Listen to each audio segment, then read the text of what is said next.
I'm a talkative person. Because I'm an SE dom, it's like my only world is the physical. My words are the only means of me getting out my meaning and intention. We'll see if I eat those words. Should be entertaining others all the time. This is exactly where I wanted to go with this. I would not deign to fist bump on a podcast where people can hear me. You guys ready to go? Yeah, keen. Hello everyone and welcome back to the Literally No Subtext podcast. I am dear Kristen. I am here with a very special guest. Her name is Allison Ramsey. She is an ENTJ and she runs the Empire Life business and podcast in which she mentors female business founders in scaling their empires. Hello Allison. Thank you so much for being with me today. Hi, thank you for having me. No, it's an absolute pleasure. I love having guests. I love to just riff off people in conversations. It makes for much more interesting material. Yes, let's do it. Yeah, great. So could you just give us a little bit of an introduction into your occupation, your Myers-Briggs type, and what the Empire Life business aims to do? Yeah, so I'm Allison Ramsey. I'm the founder of Empire Life, and I mentor female-founded businesses and their owners in scaling their empires. So that can look like all different ranges of real estate agents to business coaches to financial analysts in looking at all the areas of their business and where they can flow in a lot more money while still being emotionally, physically, and spiritually sound and in alignment and grounded. And I started I'm about to go into the next question. I'll pause there. I had a question pop to mind as you were talking. I'm just wondering, because I know myself, I use the Myers-Briggs tool. It's like a constant tool running in the back of my mind in all my relationships. Given that you are mentoring women and I imagine a personality element would come in there. Do you actively or sneakily use the Myers-Briggs tool in your mentorship of women? I do, for sure. A lot of times I'll ask them if they've had experience with it, if they know what their type is, because I think it's a great tool to be able to communicate in a more effective way, understand, perhaps have more compassion and understanding about where they're coming from if we don't completely agree on a certain topic. And I did forget to say that I'm an ENTJ. You did say that in the introduction too. Yeah, I said it straight away. I almost said fellow ENTJ. I was happy that the amount of times I say things in this podcast that I'm like, no, fellow ENTJ. It's because I am marrying an ENTJ. So I saw that. I feel like I'm around. Yeah. So I recently feel like I've learned a lot about the ENTJ personality. Very I'm happy sure to you have another. Wow. Yeah. Of course, I have my theories about how it would present differently in men and women, but I suppose that's we can definitely go into that. Yeah, that's a great topic. That's interesting. Yeah, lovely. Okay, so the Empire Life podcast, you've just given us a little bit of a blurb about it. What inspired you to begin the podcast / your business in general?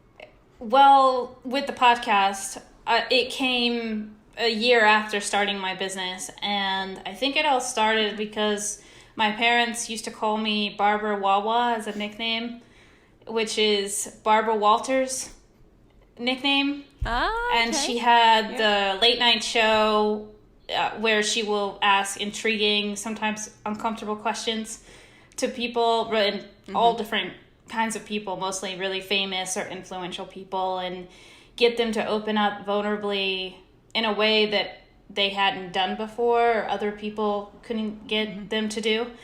And often, even from as long as I can remember, I would ask people thought-provoking or sometimes even risque questions that maybe other people wouldn't go there and talk to them about, and often they would answer openly, even from a young age. And I would learn a lot of wisdom through that. I think that gave me more wisdom growing up. And I thought, I'm already interviewing people. I love learning about their struggles or challenges, how they got to where they are now, and especially about money and success. I love those topics, or asking more questions about that. Shocking. Yeah. Or power. how they Well, controlling people. Yeah. I'm just kidding. No. We're not stereotyping here. The podcast, we bring nuance on the podcast. Yes, that's one of the questions about the stereotype. Definitely the controlling people I'll go into in a little bit. Yeah. And I thought if I'm already interviewing people, I might as well have a show doing that, because I end up doing it with most people that I meet, and especially in a business setting. Nice. So what can people expect if they go and listen to your podcast? To learn a lot about success and power and money and how to get and still feel grounded. So I think that's where I've matured in that way, that I want to have all those things, yet I still want to have time to walk my dog and spend a lot of quality time with my kid and husband and now. And so I think from listening to the guest, they can go from A to Z, and everybody has their own journey and their own path of how they got to the success that they have. And then taking those tips or pointers from the podcast and being able to apply them right away into someone's lives. I that's really important to me when someone listens to the podcast, that they have intangible strategies they can immediately implement. Amazing. Very cool. Now, I know I sent you a list of pre-written questions, but naturally, because of who I am as a person, all these new questions are coming to mind. And one of them that's just sprung to mind in you talking about success, I have asked this to some of my Instagram followers. I did a podcast episode on it. But what is your definition of success? I think it summarizes and goes into one word, honestly, and that's the freedom to do what you want to do. What you desire to do, living out your full purpose. But ultimately, all of the answers I can say will boil down to having that freedom. Yeah. Freedom specifically to achieve your goals and follow your passions. Follow your heart. Yeah, live out your true purpose. If that's to be with your kids and homeschool them, if that's to be able to pick up, as you have a family, pick up your kids and have that conversation right when they get out of school. If that's to be able to cook more, or anything that you have a real purpose of supporting other people, I think is where we find our highest purpose in some capacity. Yeah, I love that. Okay, great. So now we've had a bit of an introduction. Now to get a bit more into the Myers-Briggs related questions, which I know is the reason why a lot of you have clicked on this episode. So how did you discover Myers-Briggs, Allison? The first time I was around Myers-Briggs, it was at work study in college, and I was offered a position in the learning center for tutoring math. I actually, strangely, really love math. Wow. Maybe with the systems or the structure. Yeah. And it makes a lot of sense to me. And you had to have a certain GPA to be able to have that job, and you had to keep that certain grades. And it was one of the best paying jobs on campus, and I really loved working there. And they made us get into personal development. We actually had to take the MBTI type, and that was when I was 19. And we also had to take the Enneagram test, and then both of those results we had to break off into small groups. Ironically, I was by myself in both. No other. I was the only one. Gosh. Yes. And actually, the first time I took it, I got ESTJ, and then the second time I took it, and from then on, I got ENTJ. So because the more I reflected on it, I was the only ESTJ in the office. I was still by myself at the table. But the more I reflected on it, I'm not as much of a rule follower. Yep. Or enforcing the rules, I guess, for other people. As I find that some ENTJs I know, ESTJs that I've known, it's a little bit more important to them. Yeah. And it's a little bit less common for them to have more outside the box or visionary inspired kind of ideas. And I don't necessarily fit into a box, or it's difficult for me to follow all the rules all the time. Yeah. And not question them or think I need to make up some of my own. So in terms of your type journey, it was very, you got ESTJ on the test, then you started to get ENTJ, but it was a personal discernment thereafter, having known, like, did you dive into the cognitive functions? At what point did you do that? Has that been a big part of your type journey? It has recently, the more I've gotten into it, watching your channel. And there's another, I was on Type Talks. Yep. She interviewed me in an ENTJ panel, listening to Joyce's channel. And I think it was another one. Frank James is also a really great one. I, of course, lean into the female channels. I love supporting more female-owned businesses. And I'm learning about the type functions or the cognitive stacks and functions from y'all, honestly. Oh, lovely. I didn't know much about all those details before. Oh, fantastic. And then when you leaned into the functions or started to study the functions, did that confirm further for you that you were an ENTJ? Yes. Yeah. Yes, everything started to make sense more for me. Was that a personal discernment, or did you involve other people in that conversation? I've involved we were going to talk about that later, my mom and brother and dad, and especially on some of the more funnier topics where there's articles saying I remember I asked them, who do you think is the MBTI type that has the most psychopaths? Oh, wow. And they were like, yours. I was like, oh no. Goodness really? me. Wow, thanks. Wow. Yeah, they're like, well, you're one of them. And I was like, wow, okay. Okay, we see the stereotypes of ENTJs. Okay.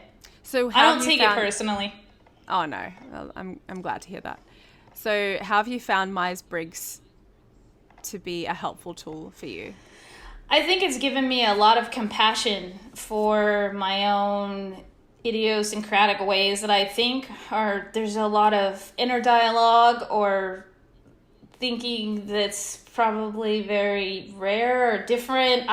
It's difficult to explain that. Well, if I express my ideas to a lot of different types, they may think, wow, that's like really harsh, or I can't believe you would think like that, or that's cold, or that's just too goal-oriented, or, I've heard all of those things before, which is more of the answer to another question about the stereotypes. And I think it's been giving me a lot of compassion for myself. Yeah. And understanding, more self-acceptance, self-awareness. Yeah, wonderful. Yeah, absolutely. I feel like I definitely, because one of my really, really good friends and current housemate is an ENTJ who's featured on the podcast a number of times.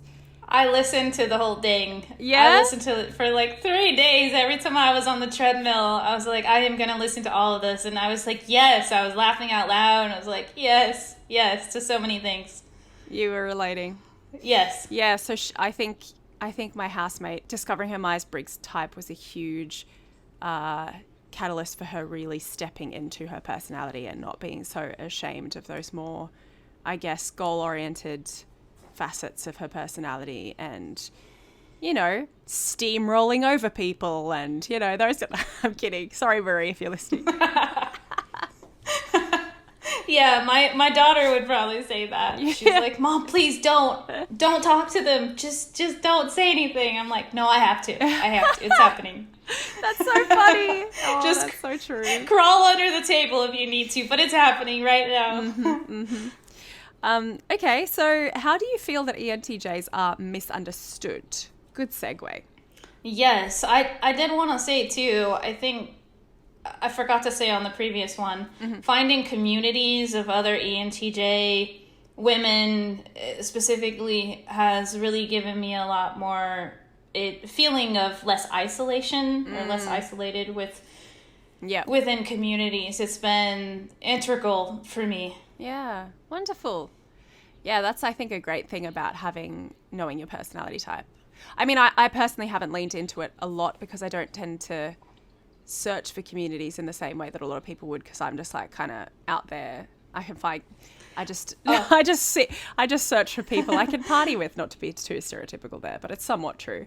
But I don't think ESFPs are the types to be online, searching for their fellow ESFPs because they feel so misunderstood. I think in many ways the world as we know it is quite catered to like looks favorably on an ESFP personality. So I haven't felt super misunderstood. Actually, when I go online, that's when I feel misunderstood because suddenly there's all these N types being like, sensors and ESFPs are this. And I'm like, hey, you stop it right now. So those ESFPs, huh? I don't know many of those, actually. Really? You don't know many ESFPs? I'm not sure I've ever met one in the flesh. Wow. No, not ESFPs. Sorry, ISFPs. Oh, ISFPs. Fair yeah. enough. Yeah. ISFPs. They're rare ones. I know you and my mother-in-law. Right. Yeah, I was like, we ESFPs. And I think one of my best friends is. Oh yeah, I know. Probably a lot of ESFPs. Yeah. I'm not sure I've ever met an ISFP. Yeah, they tend to sort of just kind of float by undetected, under the radar. Yes, and the INFP men in the past, when I was dating, seemed to be attracted to me. But as soon as I found out sometimes that they were, I was like, oh no, I don't think you can handle everything I'm bringing to the table. But that's a side note. Oh, goodness me. Did that manifest in those relationships? Did that play out? Usually it would just be a few texts, if it was online dating, because they would get scared, or terrified. They honestly told me, I'm terrified of you. I can't meet you in person. I'm terrified. Yeah. I was like, okay. Intimidated. I'm like, that's cool to know before I spent any more time on this. That's cool. Was it maybe because you had a particularly blunt way of speaking?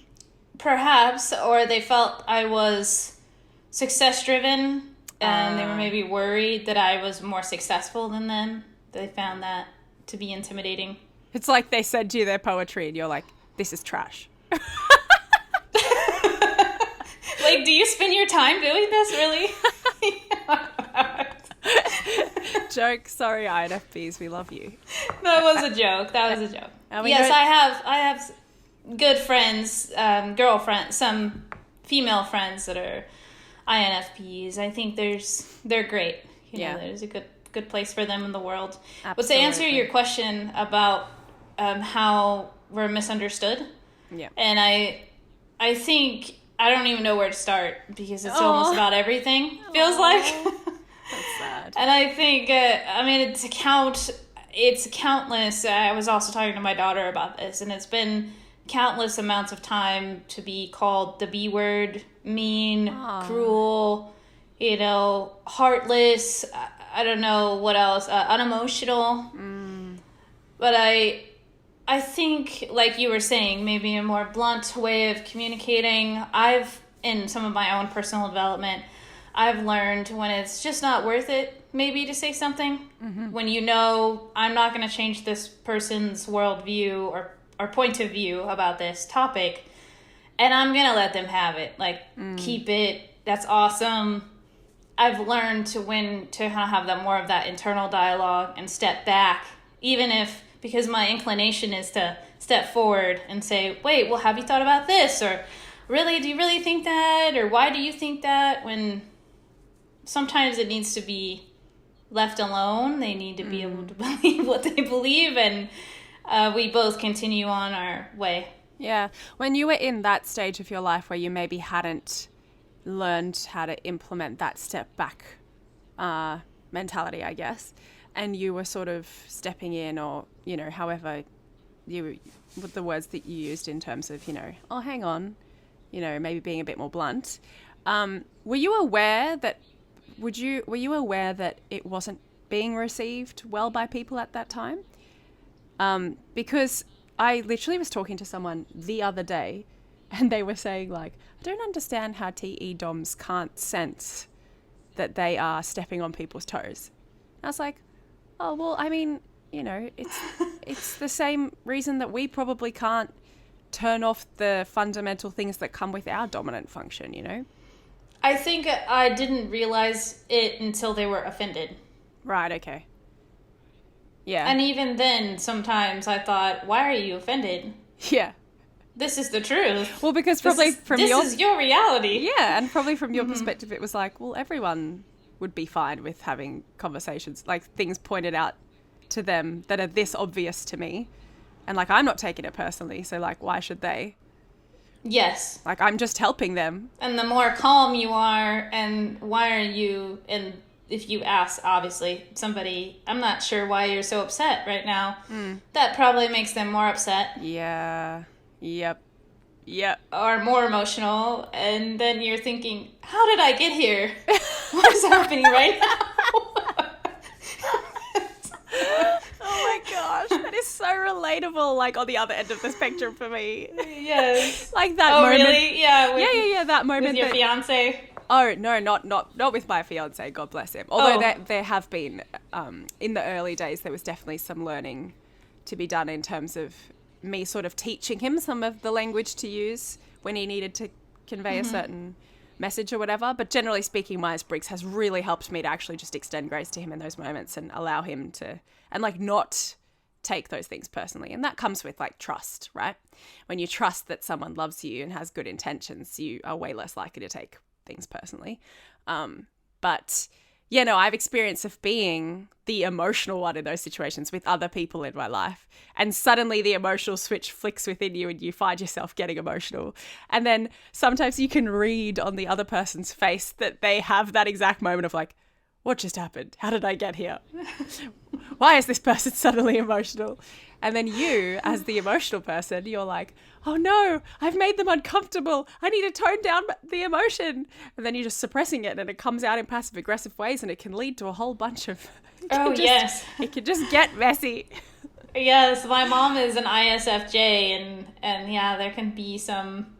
Are you upset right now? Are you bothered by this? Is this... I have to actually ask her because of all the passive aggressive comments that start coming. That's right. It's like you seem... Yeah. And then obviously her answer is usually, oh, I'm so good. Oh, I'm so good. Actually, oh my God. Yes, I'm so good. You're like, you doesn't seem like you're good. It seems like you're feeling anxious or upset right now. Yeah. What's going on? Because it's like this constant battle of you don't want to burden the other person / inconvenience them / put it on them or project your feeling onto them.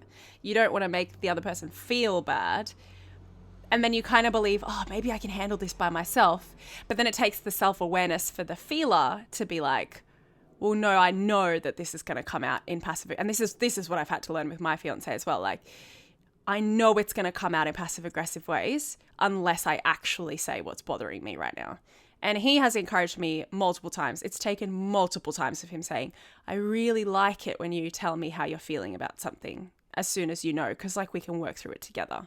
And for me to actually trust that and learn that and be like, yeah. And that's in our best interests in the relationship because I can't, otherwise, it like those emotions when suppressed, they come out in really unpredictable ways. No matter how much self-awareness you have, it can just come out in really passive-aggressive ways. And it's like, well, you kind of got to get on top of that by just being real and honest. And this is where Myers-Briggs really helps in getting to know each other's natural modes and having trust to the other person. Like, no, they actually mean it when they say, tell me if you're upset. I'm open to hearing it. Let's have a discussion. And it's okay to not feel bad about sharing your emotions. Sometimes it's necessary.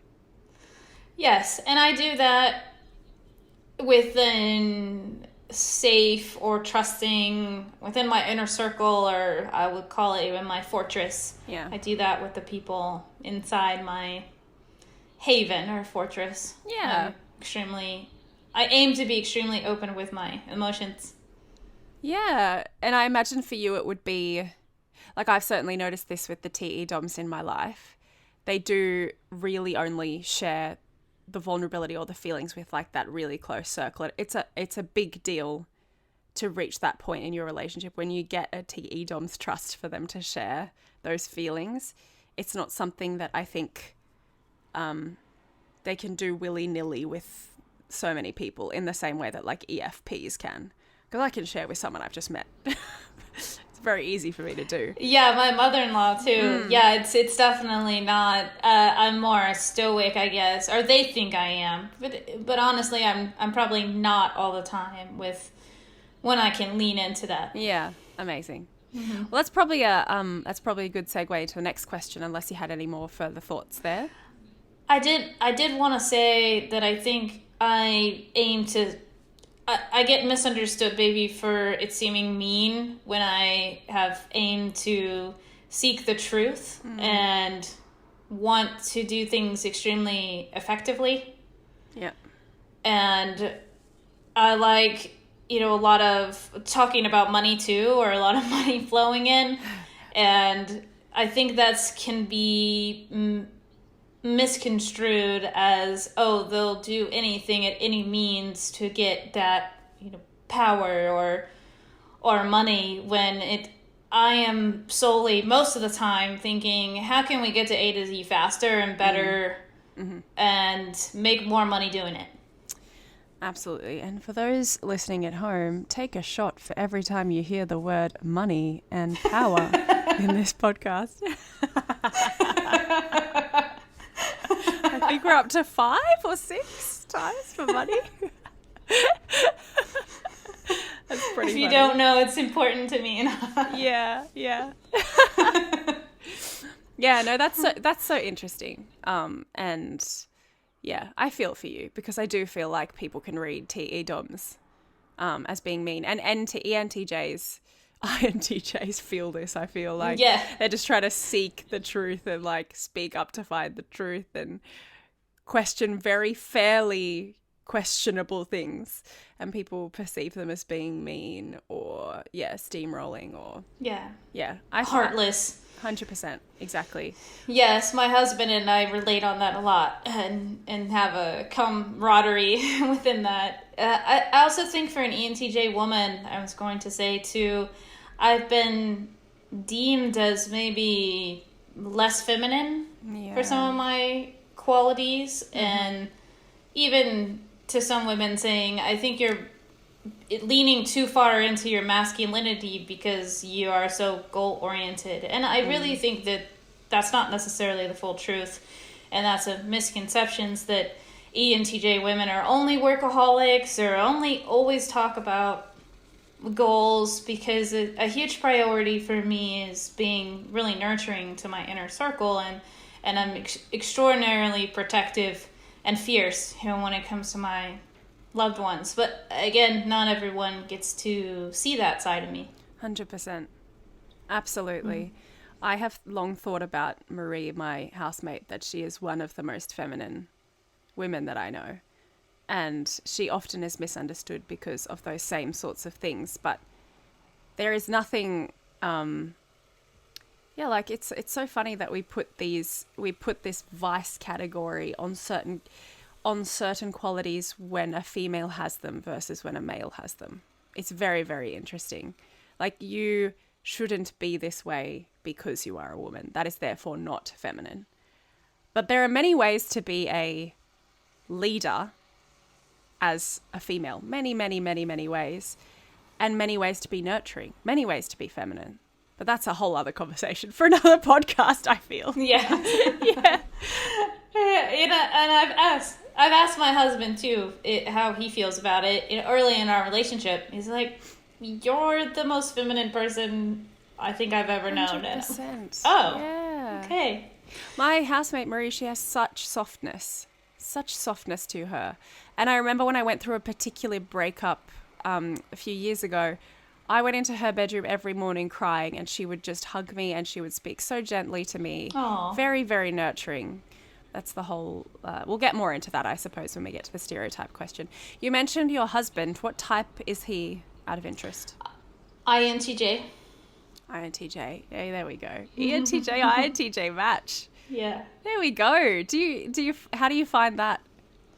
It's been only what you're willing to share, of course. Yes, everything. It's been incredible. It's been a lot of more self-awareness, because sometimes, like we were talking about, when I tend to step forward, he tends to pull back.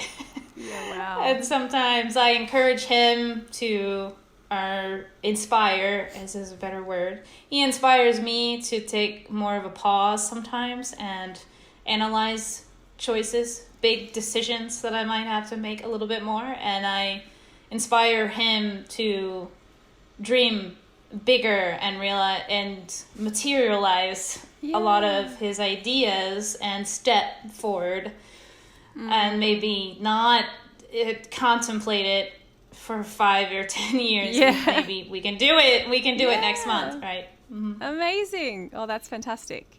Okay, so we've talked a little bit about you having that inner circle to whom you open up, and because maybe that's your bottom F function, you would struggle to, I guess, spend more time in it as a FI Dom or someone such as myself who is very happy to open up in common spaces. Obviously, that's because I am an SE Dom FI Orcs. In terms of your cognitive functions, you've mentioned that you've sort of only come into understanding your functions a little bit more recently. But now that you've sort of studied the functions a little bit, how have you seen the order of your cognitive functions play out in your life? And it's interesting because you've just answered a little bit that question with the INTJ, ENTJ difference, in that you being the TE Dom means that you can actualize, your fear of actualizing plans is way less. You're a bit more brazen with it. You're like, let's make this happen in the real world. I'll let you answer the question. I'm not going to answer it for you.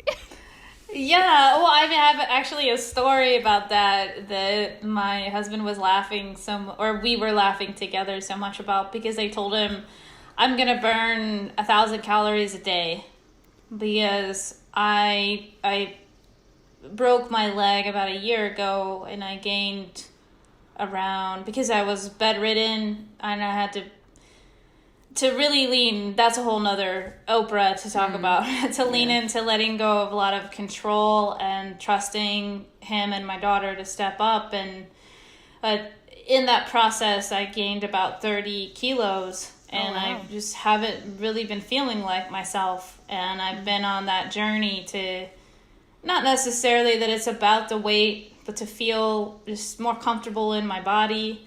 And I said I could do something about this. We have a treadmill. I love walking and listening to audiobooks or watching my favorite show. I'm going to do this maybe up to 3 hours a day and I'm going to figure it out. Okay. And he was like, oh, that's a really cool idea. And then he said an hour later, I was on the treadmill. He's like, oh, you're doing it. Oh, this is happening. Okay. You mean that wasn't just a thing you wanted to talk about? In the hypothetical? Yeah. That's a perfect example that happened this week. You're like, I'm making it happen now. Before I went on this podcast, I just went outside to grab some tea and water in preparation. And my housemate, who's like just got some time off work, is already just like, my ENTJ housemate is already just around the house, like proper scrubbing and deep cleaning everything. And I'm like, are you kidding me? This is what you're doing with your time off work? You're doing more work? I was reading more about, through researching for this podcast, and I've been super fascinated and interested in the cognitive functions anyways. And I think something that comes to mind is the analytics of any kind is extraordinarily fascinating or important to me when it comes to my business. For example, I want to know the amount of traffic coming to the website. Is it from the blog? Is it from our podcast? Where is it coming from? How many about a day? How many about a week? What is our average there? How many followers do we have, or network do we have across all platforms? All the analytics, or where did people buy our best-selling book from? Did it come more from Facebook or Instagram? The metrics are important, and the exact measurements. I keep spreadsheets about where we spend all of our money and where, for tax purposes, for every category, for probably the last 10 years. I like to look, sometimes I look back at them like, oh my gosh, I spent $500 on petrol or gas in the US that year, and how did I spend this much this year? Just even those kind of things are important to me. I'm actually kind of obsessed. Wow. To know where all the money is going and be prepared for taxes, learn more tax strategies. because of having my own business. It's important to me, and I've gotten my husband into it too. Wow. Goodness me. He's not as interested in it as me. Goodness me. I was just thinking as you were talking, I was like, wow, so like all the stuff that I ignore. I like very rarely look at my analytics page. I know I need to look at it a lot, but yeah, I've been trying. It's like an active effort I have to make to look at the analytics page. I always leave my taxes till the last minute. I don't make spreadsheets. I'm so glad I'm marrying an ENTJ because he's made this incredibly comprehensive spreadsheet for our wedding planning, which I'm using and I'm loving it. And I'm like, this is actually a really good idea. And he's like, yeah, it is. When I talk to him about the analytics of my YouTube channel, he like froths it. He loves listening to that kind of thing. I'm sure. He's so on top of all the monetary stuff. But it works really well because I'm like, I trust you. You're on top of it. I'll just leave that with you. Yeah, I asked my mother-in-law about taxes one time, and she's like, oh, like those things you do, like at the last, on the day that it's due. I was like, yes! Oh, yeah, okay. Or like a week, like a month after it's due when you're getting like the emails that say you're going to have to pay a fine if you don't do it. It's like, oh, okay, I'll do it now. Yeah, and yes. I'm more the type, I'm looking at the first day that I can turn it in. Wow. So that's my goal. I want to turn it in that first day so I can get if there is a refund, or know the result. Yeah. Yeah, sooner. And I love setting up structures. Both my daughter and my husband are both INTJs. She's taken the test a lot, and I think she's kind of in the middle of INE. But neither one of them are the best at setting up the structure. Like, for example, in our kitchen or even our pantry, I'm somewhat obsessive about having everything have a place. Yeah. And I like it to look nice at the same time, or aesthetic, but that it's easy to open, and then you're like, okay, all of the protein bars we like are right in front of our face, or some other things that are more in bulk or behind, and everything has a purpose as to where it is. And if I set up that system, my daughter and husband can follow it. Like, they like it, or they relish in it, but they don't want to be the ones really to do it 100%. To set it up. Yeah. I so relate to that. And that runs smoothly. Yeah. It's just like life is more smooth, more easy. It's just when it's more effective in that way. 100%. And I love that you seem to have stepped into the fact that you each have your different gifts. Because maybe someone who didn't know Myers-Briggs would be like, why am I the one who has to set up all these structures? Why can't you just do it? It's so simple. Just do it. But, I mean, Marie, my ENTJ housemate, she knows that I have maybe taken out and brought in the bins that we're supposed to put in on the street. I've done it maybe once or twice in the whole 3 years that I live with her. She knows that she's usually the one who's going to have to do it. But I have my gifts in other ways in the house. I have the things that I care about and that I contribute to. And she has the things that she is naturally a higher up on her radar. And I try with the bins. Sometimes when I do remember, I go out and I see she's already done them. And I'm like, oh man, I can't prove to her that I'm worthy. But she's never chastised me for it because she understands that we have different gifts. And it seems like that's something that has been a mentality that has benefited you in your family life as well. Yeah, it has. And I set up deadlines too. For in a way, even for my husband, like, okay, by the end of the night before we go to bed, we need to take our night vitamins. We need to drink this drink that kind of helps you relax. It's natural. I'm really into natural medicine also. And the kitchen needs to be cleaned. The counters have to be wiped. Everything needs to be put away as much as possible in its place. And I can't be the only one who does that. So, like, what do you want to do out of these things? Yeah. These things have to happen. And would you like to get my night vitamins for me? Or do you want me to get them so that we get enough sleep? And then for my daughter, there's certain things that she has to have done every week if she wants to do fun social things with her friends, or like fun things. Yeah, totally. Because she contributes. We all contribute. We're all 100%. We're all an ecosystem and affecting each other. Yeah, absolutely. In hopefully a positive way. Yeah, for sure. And obviously the dynamic is different between, a child and parent versus me with my housemate who is of the same age. Oh, yeah. Yeah, but I did need to tell when we first moved in together, my INTJ man, that it is really important to pick up things and put them back in their place, because I found myself going behind him and spending hours of my day, with little things, moving them back to where they go, and I thought, why am I spending all this time doing this when I can just tell him, hey, I would really appreciate it if you picked up after yourself. Yeah. Like, this is something you need to do as a grown man. Yeah. And he was like, we dove into it more. It's like, my mom never really harped on that. Yeah. It's not really important to my mom. And going to my mother-in-law's house, things are kind of put in a random, there's not as much structure or order, I guess. And like, she might pick up something from the kitchen and put it in another room, and then pick up something from there, and it still looks organized and everything is flowing and working. Was a little bit different than having like a place for everything. So since he didn't grow up like that, he didn't really see that as something of importance, or that would bother me, I guess.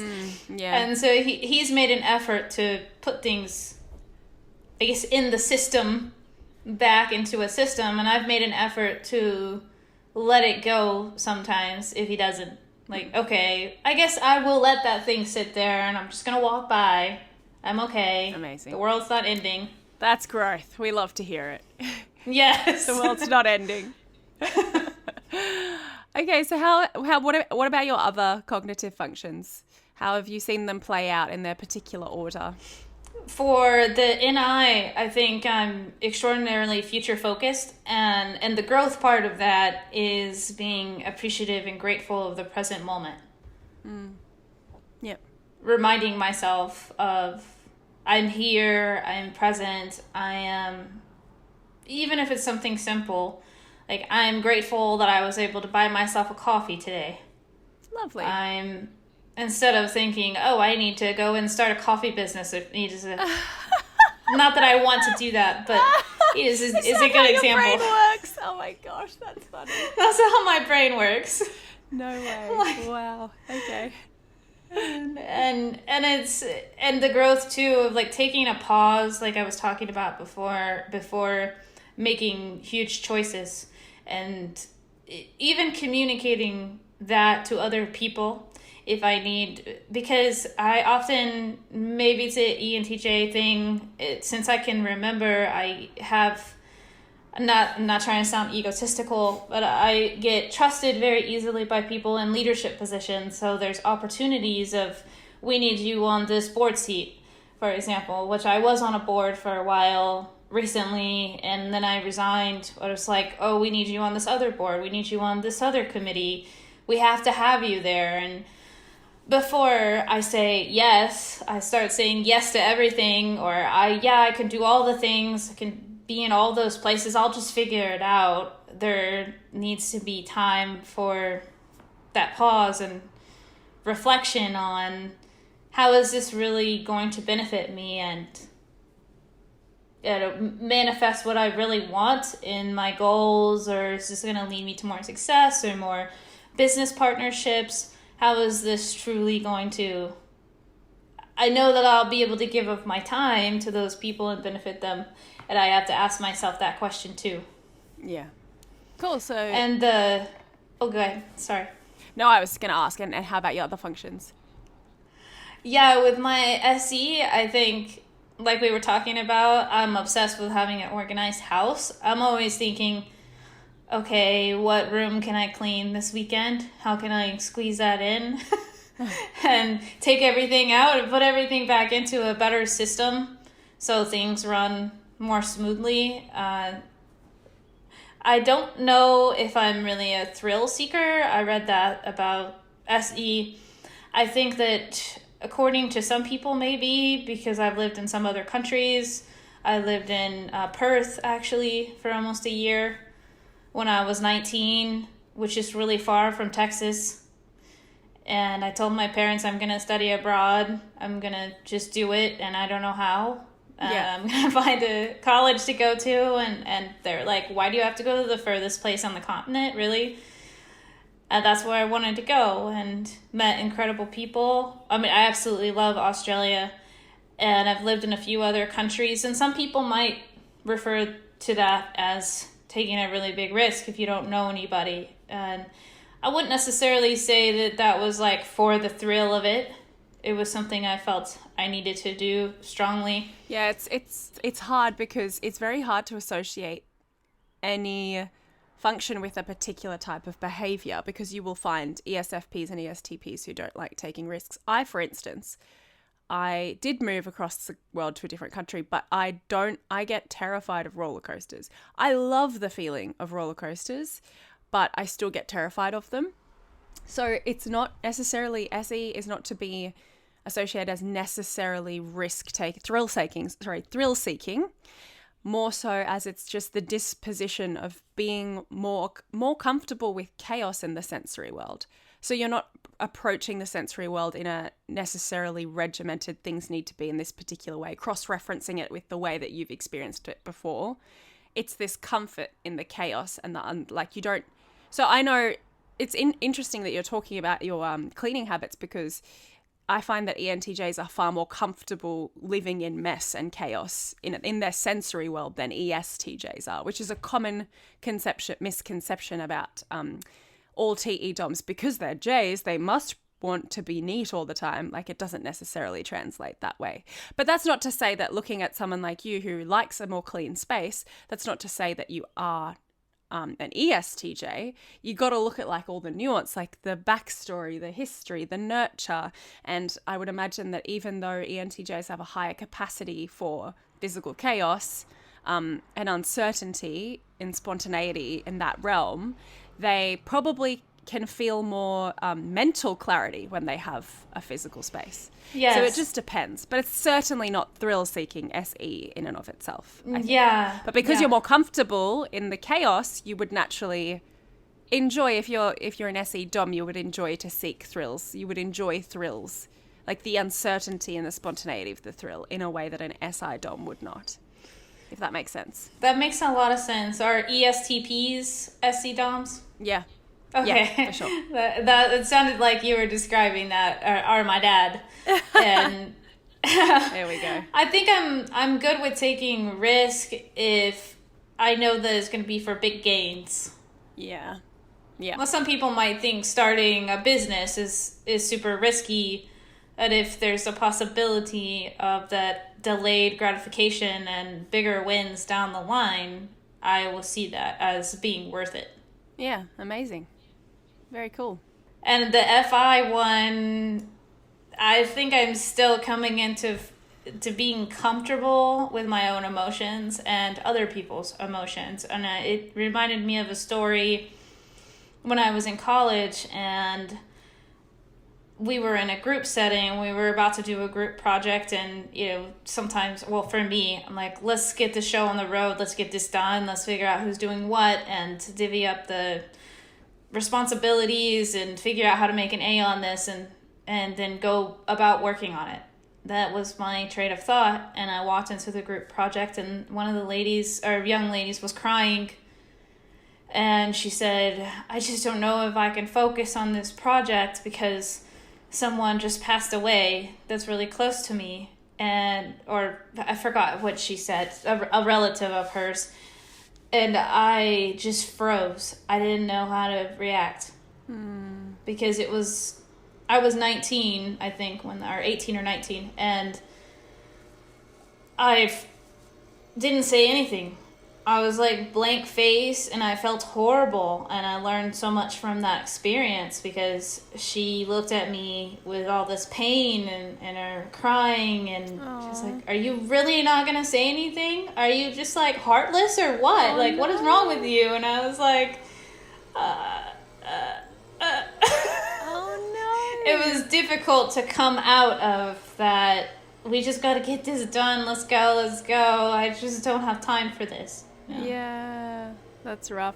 I'd just like to apologise for the leaf blower that has just started outside my house, which I'm almost certain that the listeners can hear. Hopefully it won't be around for too much longer. And hopefully I won't be around for too much longer because I'll be moving when I get married to a new place. So there won't be any more noise like this. Apologies, folks. Sorry I for don't that hear brief it on distraction. my side. Oh, good. Oh, fantastic. Maybe, okay. I'm optimistic. No, let's be real. They probably can hear it. This microphone picks up everything. Anyway, sorry about that. So yeah, struggling to maybe when you're a bit younger understand how to approach other people's emotions and be in touch with your own emotions. How has that progressed over time? I'm in my 40s now, early 40s, and I think now I can have internal dialogue and say, okay, just breathe. Just hold space. I need to actually coach myself in a way through that. Oh, this person's upset. I'm like talking to myself. This person seems sad, or maybe I need to ask them more. Maybe I don't know if they're sad or they're frustrated or what actually is going on. Maybe they'll tell me if I just breathe and hear for them and listen. Yep. And Amazing. That's so self-aware. that seems to work. Yeah, fantastic. That's a great technique. Okay, I'm just cautious. Okay, this is classic. We have been recording for 52 minutes, so we'll probably only go for another 10 or so. So we'll just jump on to the next question because I do want to get to a few more. How do you feel that you have pushed past the stereotype of the ENTJ? And I'll ask as well, like, what are your general qualms with the stereotype in general? One of the huge ones is not ever taking time for self-care. Oh, yeah. We just work all the time. And for example, in college this is my third business, I can put something to the side. I can compartmentalize and say, no, I'm going to do that when I finish 6 hours of work or something like that. And I just keep working sometimes and don't do the fun thing. And I've learned to schedule the self-care in. Hey, I need to do this once a week, or like a deep conditioner on my hair because my hair feels so great after that, or a face mask, or something that's just for me. And also a huge one is learning to let go of some control. That's huge for me. And something that was advantageous for me to grow in that way was in the hiring process of having a team. And while I'm sure a lot of ENTJs can do it all, and maybe I can't do all the things, but then I wouldn't sleep. Yeah. And it's great to learn how to do all the things, and then training a person eventually who, being able to trust them, they do a fantastic job and free up so much time for me. And then inadvertently, I'm able to let go of some control. Fantastic. Are those your main qualms with the stereotype? I mean, we touched already on the mean part. Yeah. I think something that people don't realize is when you're calling someone mean or cruel, that secretly it might actually really hurt their feelings. And that's something that I never let on, probably. Mm-hmm. And I might share in private that, that kind of stung a little bit, Maybe I'm not that upset about it, and it didn't really ruffle my feathers that much, and maybe I had a quip back. Yeah. Something witty to say back that everybody thought was funny. I don't know. But after, when I'm reflecting on it, I know my husband he brought that up to me, that I might be able to admit a little bit more vulnerably, that actually kind of stung. That was kind of uncalled for. Yeah. Well, it's good that you are able to recognize that and verbalize that. Yeah, it's so funny that ENTJs have copped that stereotype. And yes, I am aware that I employ certain stereotypes on my channel for comedy. So I'm always like, yeah, it's just the constant battle of like stereotype for comedy, but then also wanting to convey the nuance. But I've been very pleasantly surprised, especially with ENTJs. I hate to admit, but it's just the truth because of the Myers-Briggs online culture, that I did buy into a few of those stereotypes. But I've been pleasant pleasantly surprised to learn that all the ENTJs in my life are some of the most like nurturing, gentle when they care about people, and also just they encourage, because they really understand the importance, as you said, it's your whole podcast brand, the importance of giving people freedom to pursue their goals, generally speaking. Because they live their life, generally speaking, in that way. They're so goal-oriented and they want to have the autonomy and the space to be able to pursue those things.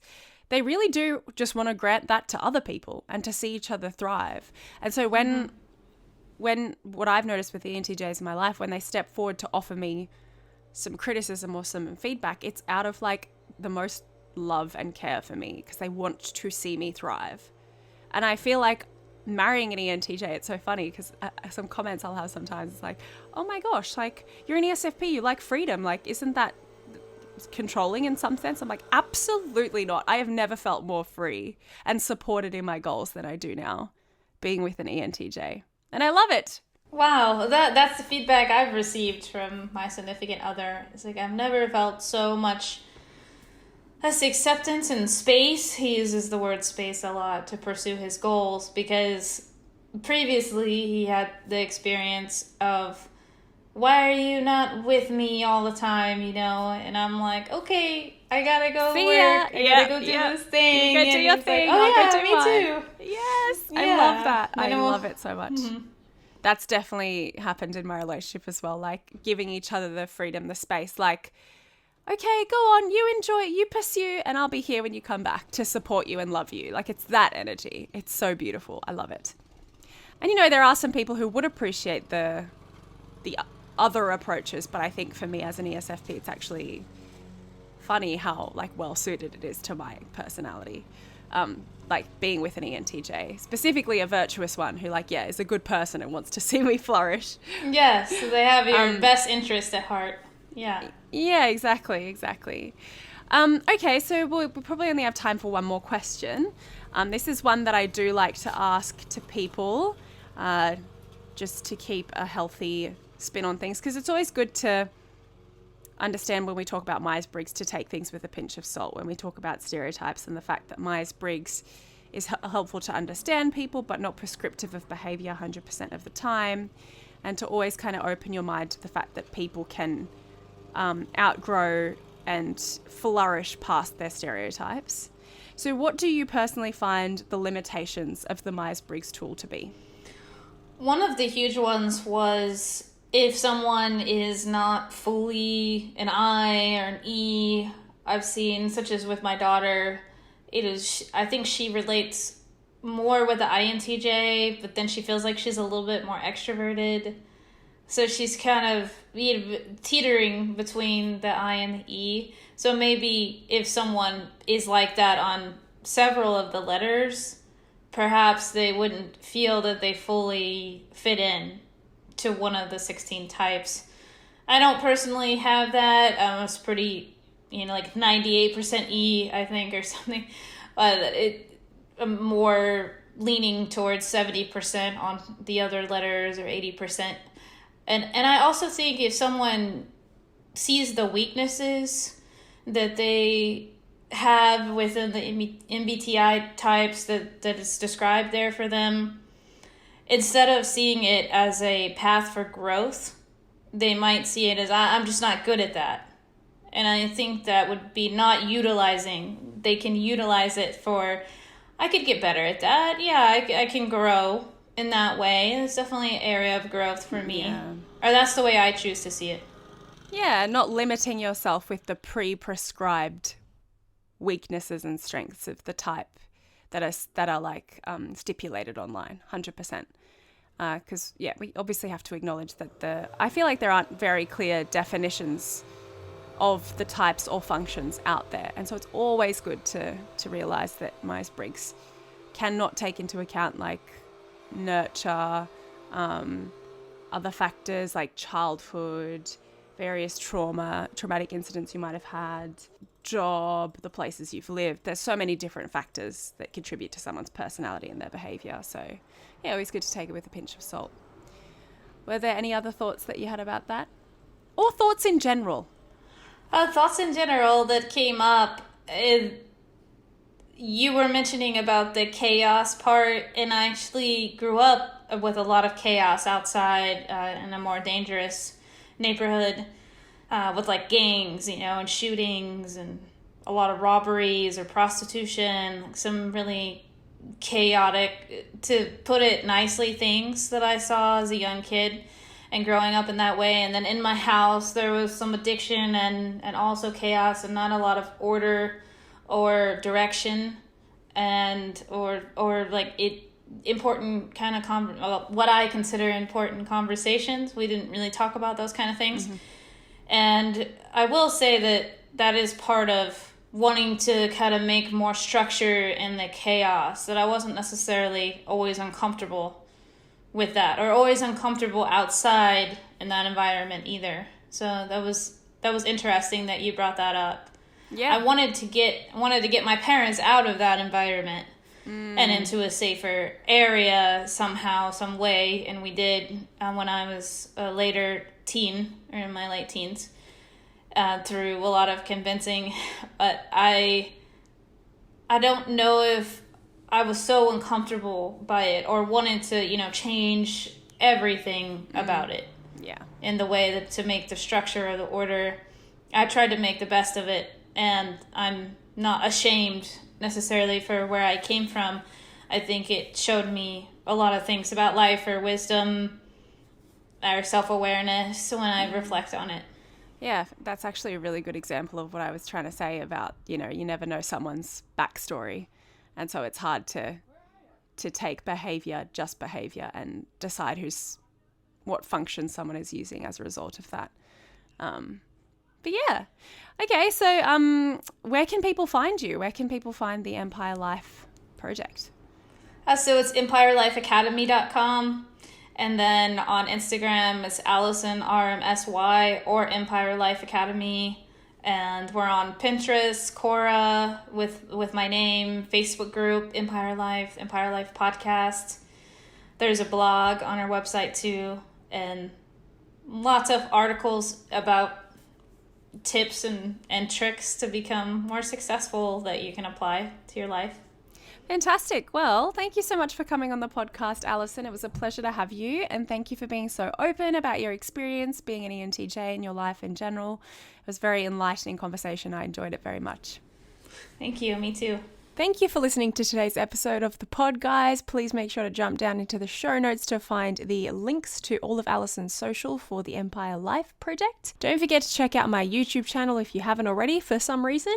My YouTube name is Dear Kristen with an IN, not an EN. That's very important to me. You can also find me under dear.kristen on Instagram, and you can find PDFs for various projects that I have, including my type trend analysis, as well as my how to make each type feel loved videos, of which I've only done 2 at this point, but there will be more, trust me. As usual, please give this podcast a rating. I always really appreciate it when you do. Thank you to those people who have let me know in my Instagram DMs, on the Patreon, or on the podcast platforms, whether it's leaving a comment or messaging me directly, what you think about the podcast and what you get out of it. That really gives me life and inspires me to create more episodes for this podcast, which is what we all want, right, guys? If you have anything in particular that you'd like to talk about, whether it be your personality type, Myers-Briggs psychology, personal development, or whatever it is, please feel free to email me at dear.kristen.mail@gmail.com. I'd love to hear from you. Please do share this episode with a friend if you got something out of it. If you'd like to leave a comment on this episode, please go to the YouTube channel for my podcast, which is just literally no subtext on YouTube. I think that's all for what I need to plug. Thanks as always for your enthusiasm, guys, and I'll catch you later. Bye.